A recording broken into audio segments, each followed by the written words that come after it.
Yo me insensibilicé a todo eso. Yo quería controlarlos, no sé cómo decirlo, poseerlos permanentemente.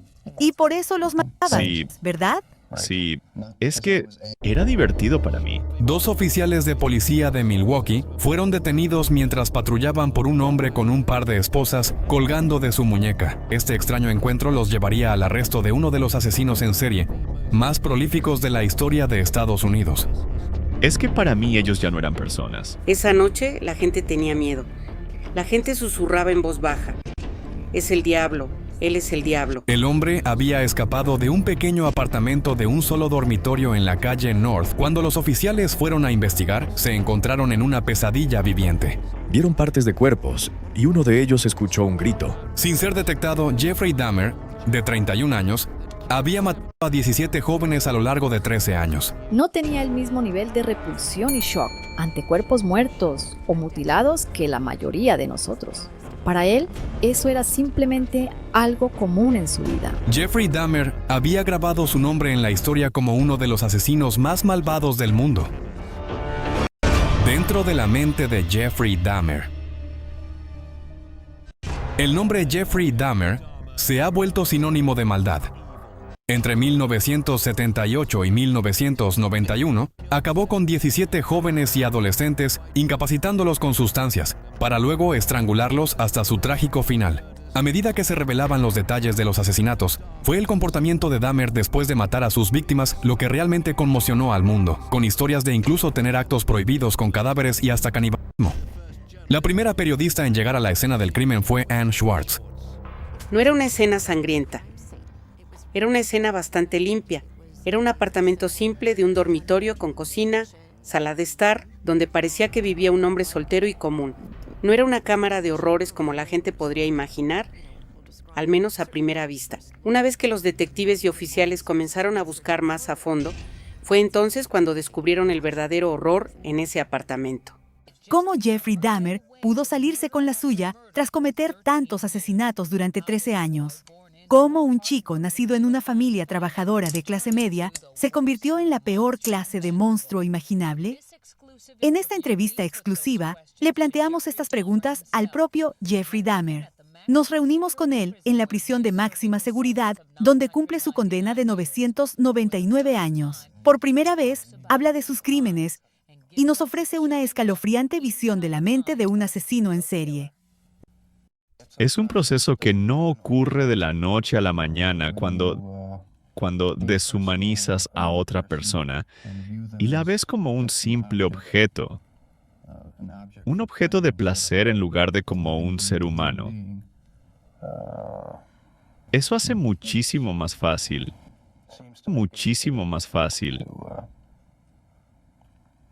el hacerles daño. Jeffrey Dahmer nació en Milwaukee, Wisconsin, el 21 de mayo de 1960. Su familia se mudó a Iowa antes de establecerse en Ohio en 1966. Él vivía con sus padres, quienes, como él decía, constantemente estaban peleando. Su madre parecía ser un conjunto explosivo de comportamientos neuróticos y paranoia. Sus padres estaban constantemente peleando y gritando. Y Dahmer, evidentemente, durante gran parte de su infancia, fue completamente ignorado por ambos, quienes estaban atrapados en su propio caos psicológico. Jeffrey Dahmer nunca logró establecer vínculos sociales cercanos con ninguno de sus compañeros. Era un poco extraño, y si hablas con los que fueron sus compañeros de escuela, no parecía tener mucha empatía por otros niños. Cuando los niños se caían en el patio o se lastimaban o lloraban, no parecía afectarle, e incluso a veces se reía de ellos. Así que algo no estaba del todo bien con el joven Jeffrey Dahmer. Sintiéndose rechazado por su familia y compañeros, Dahmer pasaba mucho tiempo jugando solo en los bosques que rodeaban su casa en Ohio. Tenía una curiosidad bastante mórbida por la muerte desde una edad temprana, y esto comenzó con una colección de insectos, algo relativamente inocente. Guardaba los cuerpos de insectos en frascos llenos de químicos, pero pronto progresó. Iba a pescar y le interesaba cómo se veían los peces por dentro, así que los cortaba para observarlos. Dahmer Tomaba sus peces y los abría. Estaba fascinado con el interior del pez, y uno de sus pequeños amigos le preguntó: «Jeffrey, ¿qué estás haciendo?». Y él dijo: «Solo míralo». Y esto escala hasta el punto de que aparentemente comienza a matar perros callejeros y hasta incluso decapitarlos. Uno de los niños del vecindario estaba caminando por el bosque detrás de la casa de Dahmer cuando él era adolescente y encontró el cuerpo de un perro muerto que estaba mutilado y clavado a un árbol. Así que hay un interés temprano en la anatomía animal que evoluciona en una obsesión muy oscura y luego de alguna manera se entrelaza con su propia sexualidad. Dahmer continuó teniendo dificultades para encajar en la escuela y la secundaria, por lo que recurrió al alcohol desde joven. Dahmer empezó a beber cuando estaba en la escuela y uno de sus antiguos compañeros recordó que solía llegar con una taza. Y no tenía té ni café, tenía whisky. Así que esto era un comportamiento bastante perturbador para un adolescente. Existe la idea de que, en retrospectiva, uno se pregunta por qué más personas no intervinieron. Tienes a un chico que va borracho a la escuela, pero en los años 70, cuando Dahmer iba a la escuela intoxicado, nadie pensaba: deberíamos asegurarnos de atender esto porque, ¿y si termina siendo un asesino en serie?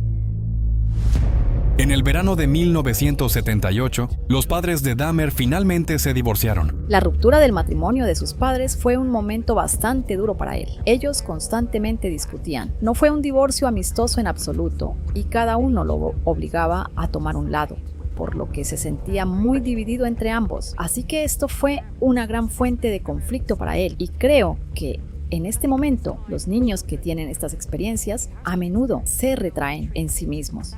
Se enfocan en cosas que les interesan y se pierden en su propio mundo de fantasía. Y creo que eso fue lo que le ocurrió a Dahmer. Apenas graduándose de la escuela secundaria, Dahmer se encontró completamente solo. En 1978, Jeffrey Dahmer tenía 18 años. Su madre se había ido con su hermano menor y su padre estaba viviendo en un hotel, así que él estaba solo, rumiando y fantaseando. Y las cosas iban a empeorar muy pronto después de esto. El 18 de junio de 1978, el mundo de fantasía de Dahmer chocó con la realidad cuando se detuvo para recoger a un joven de 19 años haciendo autostop en la autopista llamado Stephen Hicks. Dahmer lo recogió y lo invitó a su casa a tomar algo, y supongo, tal vez fumar. Estaban en el sótano de la casa de sus padres, habían tenido relaciones y luego Stephen Hicks quiso irse. Y fue entonces cuando Dahmer simplemente quería tanto tener compañía. Suena a algo psicológico muy típico, un síndrome de abandono, pero eso era lo que estaba en el corazón de su necesidad de compañía. Y cuando el chico dijo que quería irse, Dahmer lo golpeó en la cabeza con una barra de pesas y luego lo estranguló. Y finalmente se deshizo del cuerpo, retiró toda la carne y eventualmente la disolvió en ácido y pulverizó los huesos con un mazo. Este es un crimen realmente brutal. Él se deshizo de las partes del cuerpo en el bosque detrás de su casa. Y ese es un lugar muy simbólico para Jeffrey Dahmer, porque es un lugar donde antes había desmembrado animales, donde había exhibido perros mutilados en troncos de árboles. Vemos que este lugar es especial para él. Dahmer había experimentado quitarle la vida a otro ser humano por primera vez. Yo quería controlarlos, no sé cómo decirlo, poseerlos permanentemente. Y por eso los matabas, Sí. ¿verdad? Sí, no porque estuviera enojado con ellos, no porque los odiara, sino porque quería conservarlos conmigo. Y a medida que mi obsesión crecía, yo guardaba partes de sus cuerpos como cráneos y esqueletos. Creo que el primer asesinato es un hito importante para Jeffrey Dahmer. Ahora sabe que es capaz de hacerlo. Sabe que es capaz de quitar una vida. Ya no es solo una fantasía, ahora es una realidad. Ha pasado de dañar animales a dañar personas y no va a detenerse. No está desesperado, pero se acostumbra. Se vuelve propenso a matar otra vez. Y simplemente matar y matar y matar hasta que lo atrapen.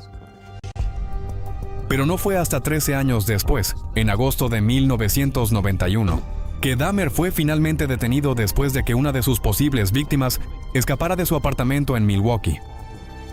Una vez bajo custodia, Dahmer confesó haber matado a 17 jóvenes. El hombre encargado de procesarlo fue el fiscal de distrito de Milwaukee, Miguel McCann. La palabra maldad no aparece muy a menudo. Culpable, no culpable. ¿Lo hizo o no lo hizo? Pagar por lo que hizo, sí, pero no maldad porque la maldad es una cuestión moral. Esa palabra surgió con Dahmer. No podías evitar ver lo que hizo a personas inocentes, desconocidos. Quitar una vida humana solo para tener relaciones. Eso es tan malvado, demasiado malvado. El caso de Dahmer fue noticia en todo el mundo, después de que los detalles de su confesión se filtraran. Un reportero del New York Times comprometió la integridad de un trabajador de nuestro edificio y obtuvo una copia de la confesión. Era una confesión detallada de 38 páginas, por lo que los atroces crímenes que describían captaron el interés de la gente. Así fue como el caso se convirtió en un tema de gran interés. La confesión describía la vida de un asesino en serie perturbado.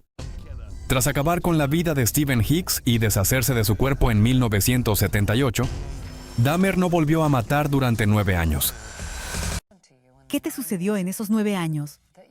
¿Pudiste detenerte? ¿Tú pudiste controlarte?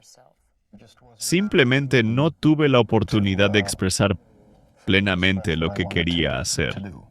No existía la oportunidad física para hacerlo entonces. Después de abandonar la Universidad Estatal de Ohio tras apenas cursar un semestre, él pasaba la mayor parte de sus días bebiendo, hasta que su padre lo convenció de unirse al ejército de Estados Unidos. El alcohol siguió siendo un problema cuando se unió al ejército y se mudó a Alemania. Uno de sus antiguos compañeros recuerda que él se quedaba en su habitación bebiendo todo el día, sin siquiera salir para comer. Había una clara dependencia del alcohol. En 1981, Dahmer, de 21 años, fue dado de baja del ejército debido a que sus problemas con el alcohol ya afectaban su capacidad de servir. Tras pasar un mes viviendo en las playas de Florida, regresó a Ohio, pero su padre ya no podía lidiar con la situación, y para que intentara comenzar una nueva vida, decidió enviarlo a Milwaukee, Wisconsin. Lo enviaron a vivir con su abuela, el único adulto con quien parecía tener un vínculo relativamente normal. Pero fue precisamente allí donde todo comenzó a volverse aún más oscuro. Para 1986, Dahmer ya había sido arrestado varias veces por exhibicionismo en público, incluso frente a un grupo de niños. Aunque había conseguido empleo en una fábrica de chocolate en Milwaukee, su vida seguía marcada por el alcohol y las noches en bares y saunas gay. Creo que la homosexualidad afectó a Dahmer de dos maneras. Por un lado, representaba una fuente de vergüenza para él, ya que en aquella época estaba muy mal vista, pero al mismo tiempo facilitó ciertas oportunidades para llevar a cabo sus crímenes. En esos años la vida homosexual se desarrollaba de forma clandestina y oculta, y ese era el lugar ideal para que alguien como él encontrara a sus víctimas. Fue esta exposición a la escena gay lo que pareció despertar nuevamente sus impulsos más perturbadores que llevaba por dentro. Y para septiembre de 1987, más de 9 años después del asesinato de Stephen Hicks, Jeffrey Dahmer estaba listo para volver a matar.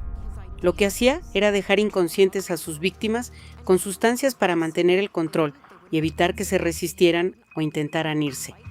Y él quería eso. Lo que realmente él buscaba era compañía.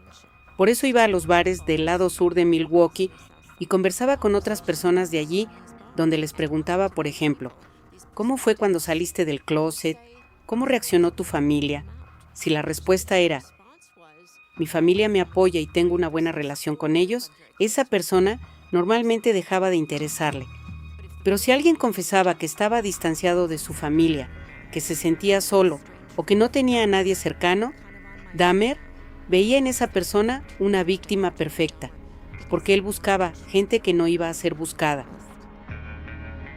Entre septiembre de 1987 y marzo de 1988, Dahmer asesinó a 3 hombres, entre ellos un adolescente de 14 años, a quien le pagó para tomarle fotografías antes de sedarlo y acabar con su vida. Después, disolvía sus cuerpos metiéndolos dentro de ácido. Él desarrolló un método cuidadosamente planeado para deshacerse de los cuerpos y borrar evidencias. Era un asesino muy meticuloso, muy inteligente. Dahmer disolvía a sus víctimas presuntamente para facilitar la eliminación de sus cuerpos. Los químicos dificultaban la identificación del tejido humano y la obtención de ADN.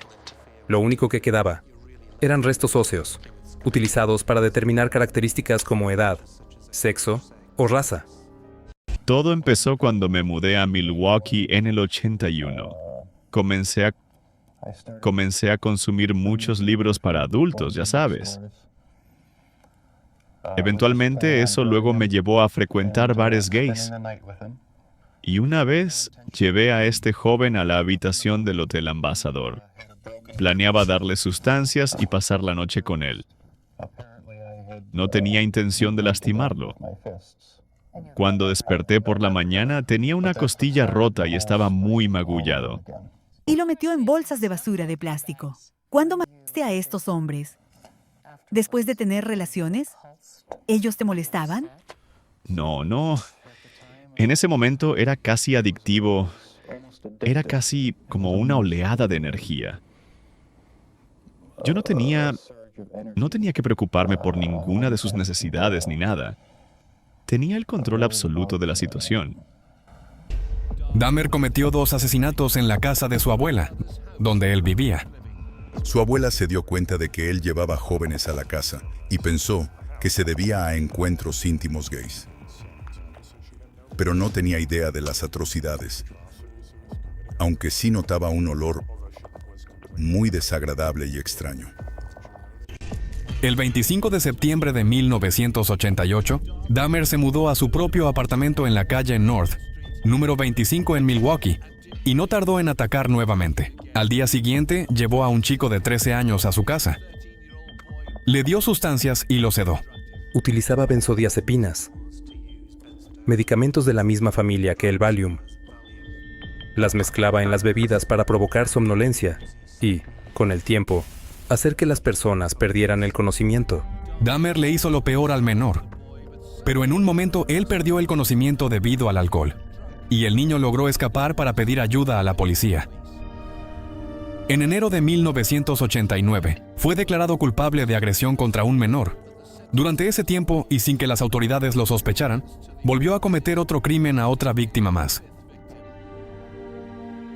El joven de 29 años cumplió 10 meses de prisión, pero cuando salió en libertad en marzo de 1990, retomó sus actividades justo donde las había dejado. Es que el comportamiento de Dahmer se volvió cada vez más perturbador. Todos los crímenes que cometía se hacían cada vez más grotescos. No solo acababa con sus víctimas, sino que también les desmembraba las partes de sus cuerpos. Cada vez tenía conductas más perversas. Él estaba creando en su cuarto un santuario macabro, diabólico, en su sótano, con los esqueletos de sus víctimas.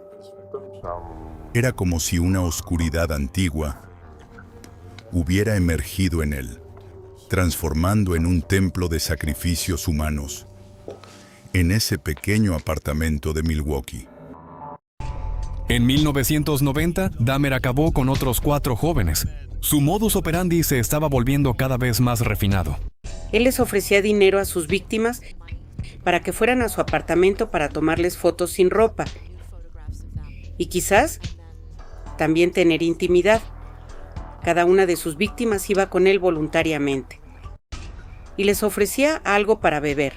Tenía distintas opciones de alcohol disponibles y, una vez que sabía qué querían tomar, mezclaba sustancias que provocaban somnolencia y relajación hasta hacer que perdieran el conocimiento. Las víctimas perdían el conocimiento. Entonces, él aprovechaba ese estado para hacer lo que quería sin resistencia. Después, cuando comenzaban a reaccionar, terminaba con sus vidas estrangulándolas. Todo indicaba que Dahmer encontraba satisfacción no en el asesinato en sí, sino en permanecer junto a los cuerpos de sus víctimas. A Dahmer le gustaba incluso atacar a los cadáveres. Le gustaba tener encuentros con personas muertas. No era un asesino en el sentido de que disfrutara matar. Su propósito era la intimidad con estas personas, y es algo difícil de creer. Él realizaba actos perturbadores con los cuerpos de sus víctimas, desmembraba los restos y disolvía partes en recipientes con ácido que mantenía en su apartamento. También conservaba algunos órganos en el refrigerador y, según la investigación, llegó a cometer actos de canibalismo. Dahmer afirmó que el canibalismo que practicaba surgía en parte por curiosidad. Según dijo, quería experimentar cómo sería. También explicó que existía una obsesión por mantener a esas personas con él para siempre, como si al convertirlas en parte de sí mismo pudiera evitar perderlas. ¿Por qué los fotografiaste? Era mi manera de recordar su apariencia, su belleza física. Y también quería conservar algo. Si no podía tenerlos allí conmigo enteros, al menos sentía que podía conservar sus esqueletos. Incluso llegué a planear instalar un altar con los 10 diferentes cráneos y esqueletos. ¿Y cuál iba a ser el propósito del altar? Como una especie de lugar conmemorativo. Un lugar donde, no lo sé, es tan extraño y bizarro. Es difícil describir un lugar donde pudiera ordenar mis pensamientos y alimentar mi obsesión. Dahmer parecía estar impulsado, desde el principio, por un profundo miedo a la soledad. Según declaró, asesinó a su primera víctima, Stephen Hicks, después de que el joven le dijera que debía irse, algo que Dahmer no estaba dispuesto a aceptar. Existe un deseo que forma parte de la intimidad humana. A veces alguien dice, te amo tanto que podría devorarte, pero en personas normales, eso es metafórico. Expresa el deseo de estar tan cerca de esa persona que quieres fusionarte con ella. Pero en alguien como Dahmer, esa idea terminó convirtiéndose en una realidad perturbadora. Y el horror solo fue en aumento cuando Dahmer comenzó a hacer experimentos con sus víctimas que estaban semi-inconscientes. Él llegó a hacer agujeros en sus cráneos y les metía ácido muriático adentro, en un intento de dejarlas en un estado de total como zombies, y así él las controlaba. Eran como sus sirvientes. Era básicamente un intento improvisado de realizar una especie de lobotomía, aunque de una forma extremadamente peligrosa y destructiva para el cerebro. Dependiendo de la zona afectada, podía alterar la personalidad y provocar graves daños neurológicos, como problemas del habla, pérdida de movilidad o secuelas permanentes. Básicamente les aniquilaba el cerebro estando vivos. Pero por supuesto, eso no funcionó y sus víctimas murieron una tras otra. Escuchar todo esto parece sacado de una película de terror, y el hecho de que estuviera ocurriendo en una ciudad que era conocida por su industria, la cerveza y una fuerte ética de trabajo del Medio Oeste, familias unidas, esto no es algo que debía pasar aquí. En mayo de 1991, Jeffrey Dahmer, de 31 años, estaba en su punto máximo de su historial criminal. Ya había asesinado a 11 hombres y había comenzado a conservar huesos y cráneos, además de cometer actos de canibalismo a sus cuerpos, lo que para la mayoría sería una pesadilla. Para él era una fantasía. Mientras cometía sus crímenes, lograba hacerlo sin despertar sospechas, ni de la policía, ni de los habitantes de Milwaukee. Cuando se reveló que la mayoría de las víctimas eran negras u homosexuales, los habitantes de Milwaukee se indignaron. Afirmaron que él los atacaba por esa razón, y por eso la policía parecía no importarle cuando sus familias denunciaron su desaparición. 10 de tus 17 víctimas eran negras. ¿Acaso los atacaste por su raza? No se trataba de una preferencia por su raza tampoco, una preferencia sexual, sino simplemente de una obsesión con él. El joven más guapo que pudiera encontrar. Lo acaban de oír de él mismo, decir que su preferencia sexual no tenía nada que ver con estos crímenes. Aún así, no ha aceptado su homosexualidad. Nunca lo entendí. No tenía sentido luchar contra ella porque no podía deshacerme de esto. En mí era demasiado poderosa y persistente. ¿Te disgusta ser así? Sí, me ha causado muchos problemas. Obvio. Jeffrey Dahmer trabajaba en una fábrica de chocolate. Y creo que eso le permitía mantener una fachada normal. Era un tipo común, alguien que iba a trabajar todos los días. Creo que mató a tantas personas sin ser atrapado por el hecho de que se veía como cualquiera. Hacía lo que hacen los asesinos en serie exitosos. Se mezclaba. Él se mezclaba con la sociedad. Era un hombre blanco en un vecindario mayoritariamente afroamericano, pero no hablaba con nadie ni molestaba a nadie. Pasaba desapercibido. Él también elegía personas que sabía que no serían buscadas por nadie. Pasaba desapercibido. Para la mayoría de las personas, cometer actos como los que él realizó sería algo imposible de sobrellevar emocionalmente. Pero Jeffrey Dahmer no reaccionaba como los demás. Él no parecía sentir el mismo nivel de rechazo ante la muerte o ante los cuerpos mutilados. Para él, todo eso se había convertido en una parte más de su vida. No se sabía que había un asesino en serie en la ciudad. No lo sabíamos porque se deshacía de los cuerpos de manera muy eficiente. Las familias reportaban a sus hijos desaparecidos, pero la policía no encontraba cuerpos. Y muchas veces los jóvenes simplemente se van de la ciudad. Eso ocurre frecuentemente como para no alarmar a la policía. Si fuera una mujer, investigarían de inmediato. Pero con los jóvenes, no tanto. Pero el 26 de mayo de 1991, Dahmer estuvo muy cerca de ser capturado tras un encuentro con un chico de 14 años. Dahmer había llevado al joven Conerak, un joven asiático que le resultaba atractivo. Lo conoció en un centro comercial. Le ofreció dinero para ir a su apartamento. Él fue y comenzó su ritual. Dahmer lo sedó y empezó este proceso de lobotomía rudimentaria, perforando un agujero en su cabeza. Luego salió a comprar cerveza. Mientras estaba afuera, Conerak escapó del apartamento. Estaba sin ropa, desorientado, corriendo por un callejón. Una mujer lo vio corriendo por el callejón. Corría totalmente desorientado y llamó a la policía. Hay un niño corriendo en el pasillo, algo está pasando, y llegó la policía. Y entonces apareció Dahmer. Y una característica notable de estos psicópatas es su capacidad de mantener la calma bajo cualquier tipo de presión extrema. Se acercó a los oficiales. Buenas noches, oficiales. Es muy educado, está sobrio. Dijo, ¿es mi novio? Se está quedando conmigo. Bebimos demasiado y salió corriendo. El oficial preguntó qué edad tiene el chico y Dahmer dijo, tiene 19. Los oficiales dijeron, bueno, solo para estar seguros vamos todos juntos al departamento. Los oficiales decidieron acompañarlos al apartamento. Los policías entraron y miraron alrededor. Incluso le echaron un vistazo al dormitorio, donde había un cadáver en descomposición de una víctima anterior, pero no lo notaron. Pensando que era una discusión de pareja, los dos policías dejaron a Conerak con Dahmer en su apartamento. Y esa misma madrugada, él acabó con la vida de ese adolescente. Se había perdido la oportunidad de atrapar al asesino. Creo que eso dice mucho sobre la actitud de la policía en aquel entonces hacia las minorías étnicas, hacia los jóvenes y hacia la comunidad gay. Y esa fue otra víctima que, en teoría, se podría haber salvado. Y estaba pasando algo terrible a puerta cerrada. Y la gente no se da cuenta. La gente no quiere verlo. Ni siquiera la policía está atando cabos y averiguando lo que realmente pasa. Así que se está permitiendo que esto siga empeorando. Cuando los cuerpos aún estaban allí. En tu apartamento nunca los viste y dijiste, esto es grotesco, ¿qué he hecho?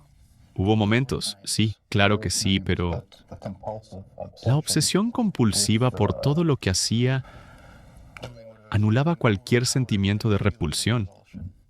Tras evitar la captura, Dahmer siguió haciendo de las suyas.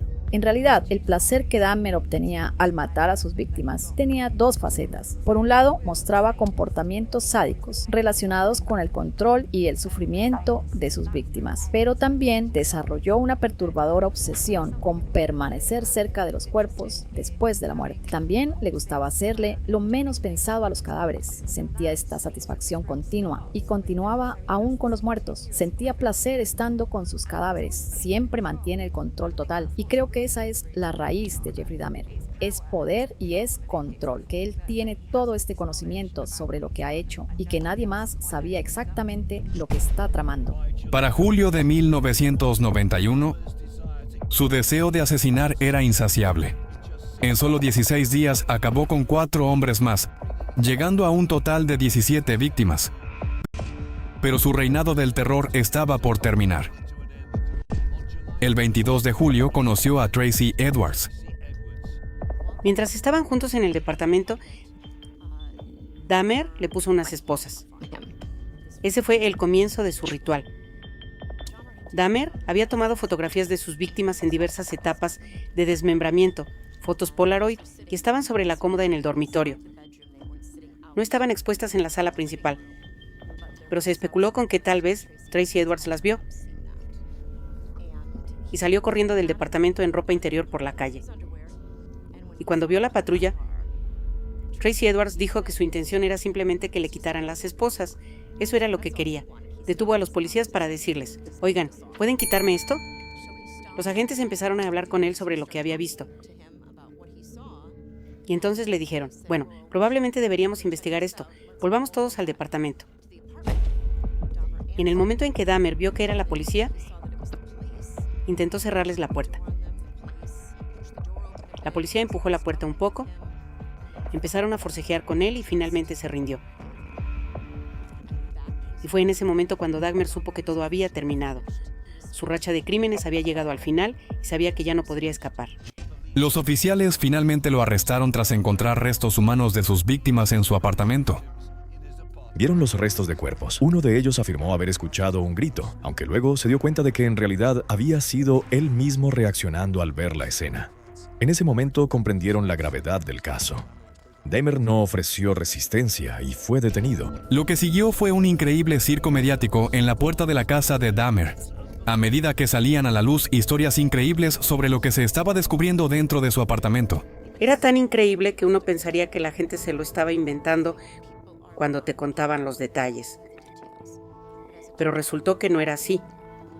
Todas las atrocidades de las que oímos hablar y que ocurrieron en ese departamento realmente sucedieron. El médico forense al que llamaron al lugar no sabía qué estaba pasando. Era muy extraño. Había un congelador allí con partes de cuerpos dentro y llamaron a un equipo de materiales peligrosos. Bueno, nuestras cadenas de televisión escuchan la radio de la policía. Cuando oyeron eso, enviaron equipos al lugar. El primer día fue la televisión local. El segundo día, la televisión nacional. Para el tercer día, ya era la televisión internacional. Pudieron mostrar un video en el que se veía cómo sacaban esos objetos por la puerta principal del edificio, algo que no es habitual en la escena de un crimen.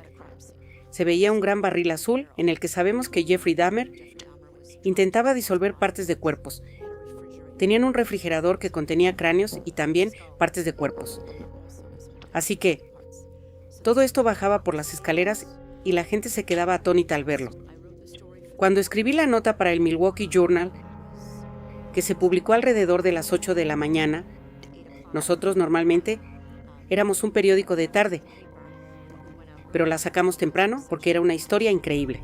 Pero nadie se hacía una idea de la gravedad de los crímenes hasta que Dahmer confesó ante los detectives en la comisaría local. Cuando hablé con los detectives que trabajaron en este caso, dijeron: no fue un gran misterio policíaco.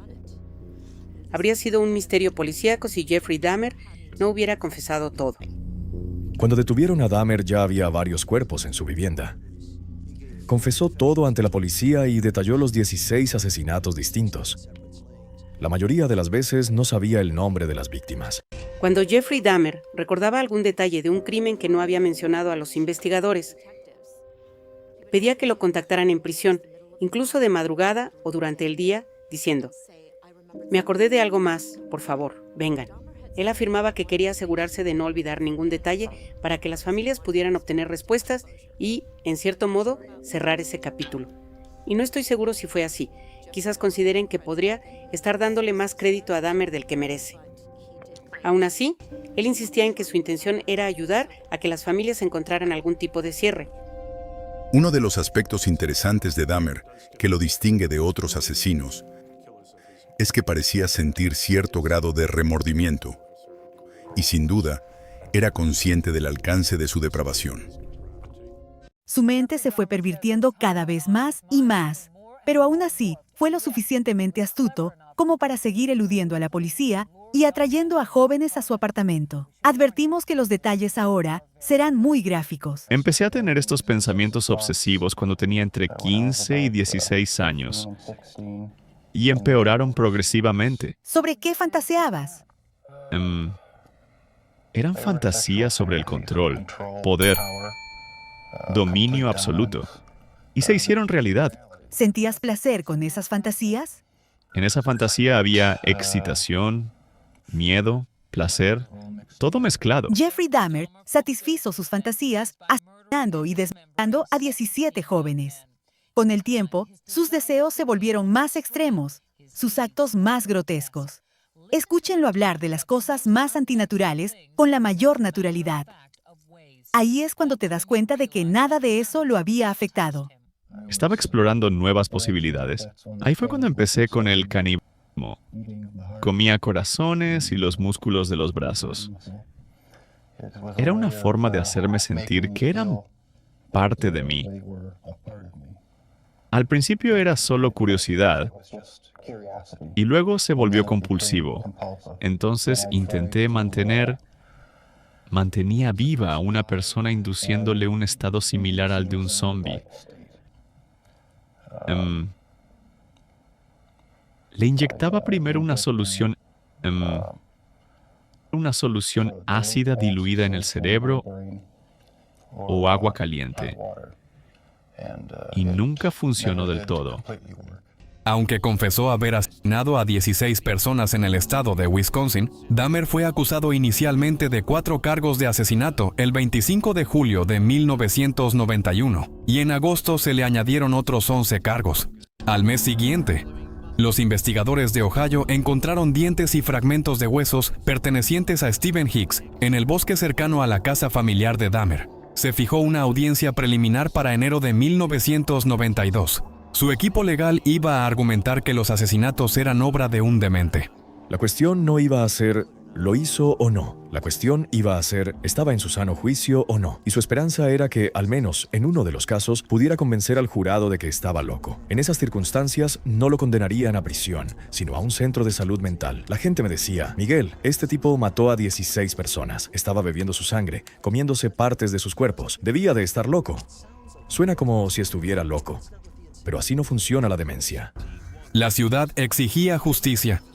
Querían ver al hombre al que la prensa llamaba el caníbal de Milwaukee, entre rejas por los horribles crímenes que había cometido. El juicio contra Jeffrey Dahmer sería uno de los más importantes no solo en la historia de Estados Unidos, sino de todo el mundo. Mi reacción en aquel momento fue la misma, que creo que tuvieron todos los que vivían en Milwaukee cuando se enteraron del caso. No puede ser. Esto es Milwaukee. Este tipo de cosas no pasan aquí. Estamos en el Medio Oeste. Este es un lugar muy agradable. El juicio contra Jeffrey Dahmer comenzó el 30 de enero de 1992. Ann tenía un asiento en primera fila. La transmisión de juicios aún era una novedad. Y la idea de que alguien acudiera al tribunal y apareciera en televisión todavía resultaba algo nuevo. Era el tipo de atención mediática que un juicio recibía y que Milwaukee no había visto en mucho tiempo. Recuerdo muy claramente la primera comparecencia de Jeffrey Dahmer en el tribunal, cuando entró por primera vez. Creo que el verdadero miedo que la gente sintió al ver por primera vez a Jeffrey Dahmer era que se veía como cualquier otra persona. Era un tipo guapo, muy joven, y no es el tipo de persona a la que miras y dices, aléjate de ese tipo. Le correspondería al fiscal del distrito de Milwaukee, Miguel McCann, intentar demostrar que Dahmer estaba en pleno uso de sus facultades mentales y era responsable de sus actos. La culpabilidad no iba a ser un problema, pero queríamos que el jurado conociera lo suficiente sobre los hechos, al igual que la defensa, para poder preguntarse, bien, ¿qué pasó realmente aquí? ¿Qué tan atroz fue? ¿Cómo lo planeó? ¿Qué habilidades se requirieron? ¿O si no pudo controlarse? Fue muy difícil de asimilar, porque todos los testimonios eran muy explícitos. Todos conocíamos al abogado Miguel McCann. Era un hombre muy devoto y lo hemos visto en el tribunal. Es un buen abogado.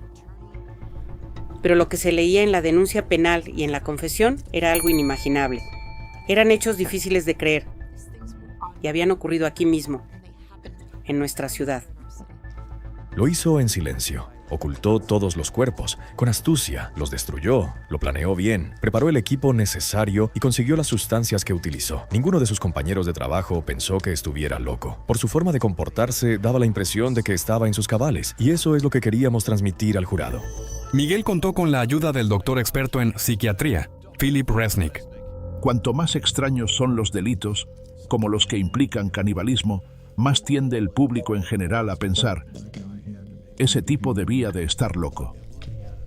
Pero si lo analizamos desde la definición estricta de la demencia, generalmente las enfermedades como las parafilias, como la necrofilia, en las que la persona tiene dificultades para controlarse, no se consideran, en su mayor parte, enfermedades que justifiquen la demencia debido a sus implicaciones sociales. Uno de los puntos que señalé como consultor es que, incluso si se padece necrofilia y se tiene dificultad para controlar los impulsos, la mayoría de los necrófilos eligen un entorno en el que puedan satisfacer sus impulsos sin cometer homicidio. Algunos se convierten en asistentes en morgues o en laboratorios de patología, donde pueden tener acceso a víctimas fallecidas. Otros desentierran cuerpos después de que han sido enterrados para no tener que matar a nadie y poder satisfacer su impulso de alimentarse de esos cuerpos. Y eso es por las que no lo consideré que reunía los requisitos para la demencia. El juicio fue, en esencia, un debate entre psiquiatras especialistas sobre el estado mental de Dahmer, quien permaneció sentado observando cómo se desarrollaba todo a lo largo de 2 semanas. Dahmer se mostró tranquilo en el tribunal. Si se juzga a una persona por lo que se ve, nadie que lo observara pensaría que estaba loco. Estaba atento a lo que sucedía. Se comportó de manera muy racional, muy correcta. Este fue un caso para decirle al mundo que lo que hice no fue por odio. No odiaba a nadie. Sabía que estaba enfermo, o que era malvado, o ambas cosas. Bien, yo creo que estaba enfermo. El 15 de febrero, el jurado había llegado a un veredicto sobre la cordura de Dahmer. Cuando aparece alguien como Dahmer, que nunca ha estado en un hospital psiquiátrico y alega demencia, los jurados se muestran escépticos al respecto. Y además, cuando se reduce a su impulso de relaciones íntimas, en lugar de una psicosis tradicional en la que alguien pierde el contacto con la realidad y él toma medidas para borrar sus huellas, es muy difícil que se considere la demencia en estos casos. El jurado determinó que Jeffrey Dahmer estaba en pleno uso de sus facultades mentales. El juez Lawrence Graham lo condenó a cadena perpetua por cada uno de los 15 cargos que se le imputaban. Cuando se dio a conocer el veredicto en el tribunal, se escuchó un gran clamor entre el público, sobre todo entre las familias de las víctimas. Estas rompieron a llorar. Me sentí satisfecho, en el sentido de que estaba contento. No eufórico, pero sí feliz de que ese peligro hubiera desaparecido de nuestra comunidad, de que no hubieran engañado al jurado porque este tipo no estaba loco. El estado de Wisconsin no aplica la pena de muerte, pero Dahmer tendría que cumplir una condena mínima de 936 años. Fue trasladado de inmediato al Instituto Correccional Columbia, en Portage. 3 meses después, el 1 de mayo de 1992, en Ohio, Dahmer también fue declarado culpable del asesinato de Stephen Hicks, cometido en 1978, y condenado a otra cadena perpetua. Dahmer siempre decía que se veía obligado a matar, que eran impulsos. Decía, tenía impulsos que no podía controlar. También decía que aunque estaba en prisión, se sentía aliviado de haber terminado con los asesinatos, porque él seguía teniendo esos impulsos, no desaparecieron. Simplemente ya no podía llevarlos a cabo. ¿Se podría detener a alguien como usted? ¿Se le podría ayudar? No. Yo estaba completamente dispuesto a seguir con esta compulsión. Era lo único que me daba alguna satisfacción. Se volvió tan pervertido por sus impulsos malvados que incluso se llevó la cabeza de una víctima al trabajo en la fábrica de chocolate Ambrosia. Yo guardaba la cabeza momificada y el cráneo de una de las víctimas en un estuche en mi casillero del trabajo. ¿Y casi lo exhibiste en el trabajo? Sí, pero así de fuerte era la compulsión. Era extraña. El deseo era eso. Quería conservar algo de la persona conmigo. Encerrado de por vida, Dahmer encontró consuelo en la Biblia y en 1994 decidió bautizarse. La prisión recurrió al pastor local, Roy Radcliffe. Así que me sorprendió bastante que me llevaran a una salita y me dejaran solo. Y Jeff entra en la habitación, cierra la puerta y ahí estamos los dos, sentados uno frente al otro, separados por la mesa. Y por un momento pensé, vaya, estoy en una habitación con un hombre que ha matado a varias personas. Así que sí, fue un poco desconcertante, pero estaba allí con un propósito y por una razón. Así que quería averiguar qué estaba pasando y ver qué podía hacer para ayudar. Así que dejé de lado mis miedos, principalmente porque me concentré en lo que estaba tratando de hacer.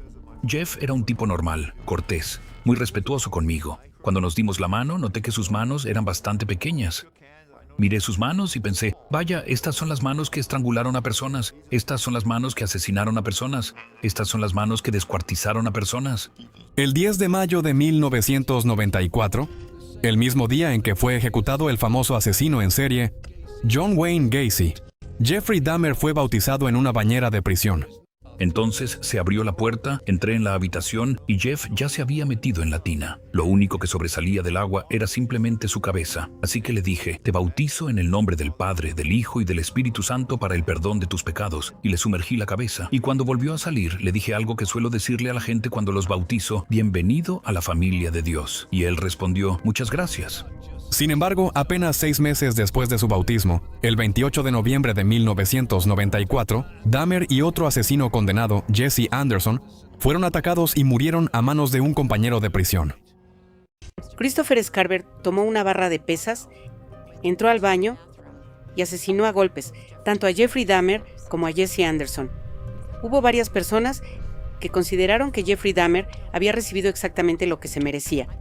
Cuando llamé a su madre, ella dijo, bueno, ahora todos han conseguido lo que querían, el monstruo está muerto. Y luego añadió, era mi hijo, era mi niño. En ese sentido, fue una muerte terrible, pero para algunas personas fue un alivio. Se alegraron porque lo único en lo que podían pensar eran en los delitos que había cometido. No piensan en lo que yo pienso, que aquí hay una persona que intenta servir a Dios lo mejor que pudo y ahora le arrebataron su vida. Hay quien ve una especie de simetría poética en el hecho de que el primer asesinato de Dahmer fuera a quien lo acabó golpeándolo con una barra de pesas mientras paraba autos con su pulgar, Stephen Hicks, y que él mismo terminara su vida de una forma sorprendentemente similar. Este hombre, Tracy Edwards, llevó a la policía al infame apartamento. Había ido allí con la promesa de dinero. Estaba escuchando mi corazón porque en un momento me dijo que iba a comerse el mío. En ese momento lo golpeé y corrí. ¿Cuál fue el punto de inflexión para ti que te hizo darte cuenta de repente de que habías hecho algo terriblemente mal? Fue la noche del arresto. No recuerdo nada de lo que sucedió durante las 6 horas anteriores a la última víctima. Él salió corriendo del apartamento. La policía estaba allí, junto con la última víctima. Me preguntaron dónde estaba la llave de las esposas. Yo estaba bastante aturdido. Así que señalé el dormitorio y allí fue donde encontraron las fotos. Y gritaron, ¡espósenlo! Y estaba esposado. Y fue entonces cuando me di cuenta de que ya no tenía sentido intentar ocultar más mis acciones. El mejor camino era ayudar a la policía a identificar a todas las víctimas y confesar todo completamente. El departamento de la calle North número 25, donde se encontraba la macabra colección de restos de las víctimas de Dahmer y donde 12 jóvenes perdieron la vida, fue demolido en noviembre de 1992.